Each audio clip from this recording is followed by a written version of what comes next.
Let's study 10th standard ICSE English literature, story 10, All Summer in a Day by Ray Bradbury. This story is a futuristic story about the planet Venus. It's a science fiction. Venus, as we know, is a very hot planet and life is not possible. But imagine that in the future we are able to inhabit that planet through technology. Now, in this story, which was written a long time ago, Venus is a planet in which rainfall is continuous. It rains every single minute of every day of every year. And sun is visible only for a couple of hours every 7 years. It's predictable, just like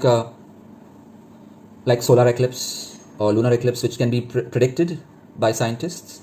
Similarly, when will the sun be seen next can be predicted.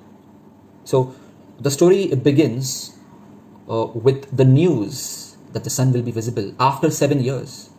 Now imagine there is a batch of students who are 9 years old, pretty young. They've never seen the sun in their life. The last time the sun was visible was when they were 2 years old. So they wouldn't have any memory of that. Yes, they've studied about the sun in their books, or they've watched some pictures of it, but they've never experienced the warmth of sunlight. All they have seen throughout their life is rain. And these humans who have migrated from Earth to settle on Venus, maybe because the Earth is overpopulated, which is what's happening here. So it's very important that you all don't contribute much to it. So Venus is so uninhabitable with continuous rainfall that these people live underground. They live underground. There are various tunnels to move around from one chamber to another. It's a very different kind of world than we can ever imagine. They've never been on the surface. They don't know what's out there. They live in a very protected shell. Through the windows, screens, they can get a glimpse of what's happening outside, and all they can see is rain, continuous downpour. But now they were quite excited that the sun will be visible. Even the teacher declared that. All of them were born and brought up on Venus, except one child. Her name was Margaret. Her parents had shifted along with her from Earth to Venus, maybe because of business purposes or some other reason. And they had shifted 5 years ago. That means till the age of 4, Margaret was on Earth. So she had some memory of the sun. And this is what set her apart from the rest of the students. And when somebody is unique, positively or negatively, young children don't like that. They start bullying that person, discriminating against that person. Instead of being inclusive to incorporate everybody in your team, they might be insecure or jealous of that person. And yes, the other kids were jealous of her because she would often read or write poems about the sun.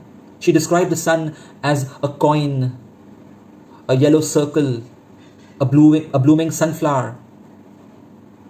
That was her way of expressing things.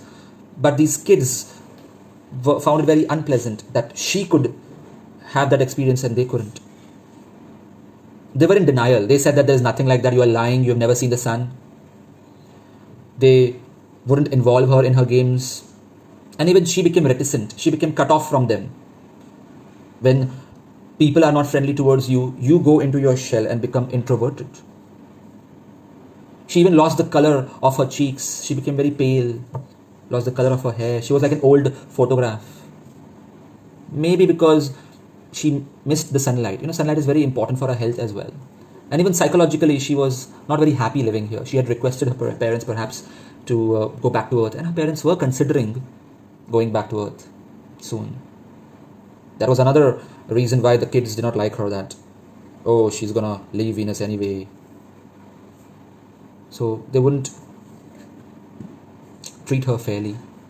If they would play a game, and even if somebody would try to involve her in that game, she wouldn't participate because she was scared of somebody bullying her during the game. She was very quiet, Margaret.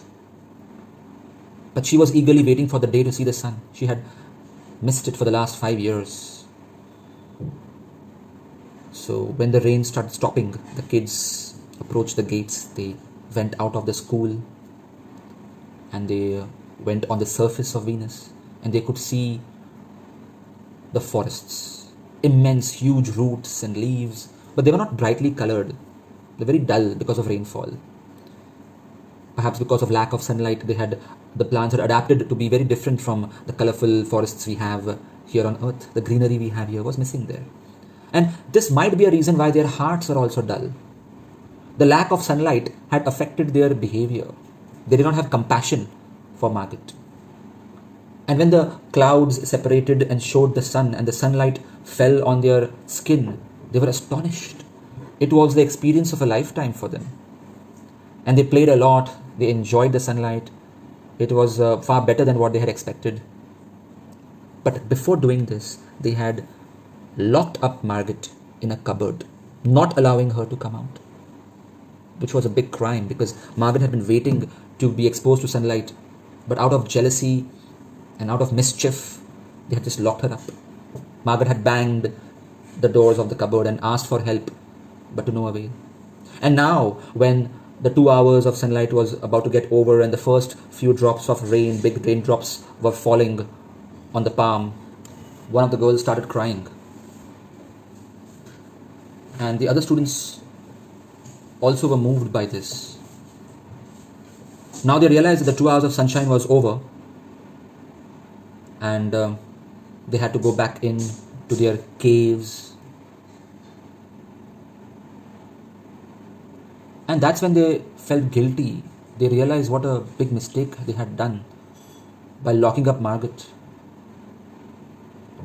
With remorse in their hearts, feeling guilty, they went up to the cupboard and opened it. And Margaret just came out sad and not speaking anything. That's when all of them realized that what they had done was wrong. So the message of this story is, apart from the science fiction, which is totally impractical, but the message of the story is that kids by nature may be discriminatory, but we have to teach them to include others. And if somebody is weaker, that doesn't mean that they are inferior. If somebody is unique, we need to include them in our team. It will only benefit the two of them. It will be a win-win situation for all.